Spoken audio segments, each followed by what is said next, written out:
కుప్పంలో అంగన్వాడీ ఉపాధ్యాయులు మరియు సహాయకులు రోడ్డెక్కారు. తమ డిమాండ్లు వెంటనే నెరవేర్చాలని కోరుతూ మానవహారం నిర్వహించి నిరసన వ్యక్తం చేశారు.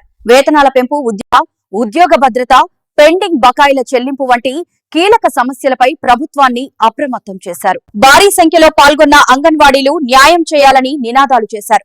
ప్రభుత్వం తక్షణ చర్యలు తీసుకోవాలని హెచ్చరించారు.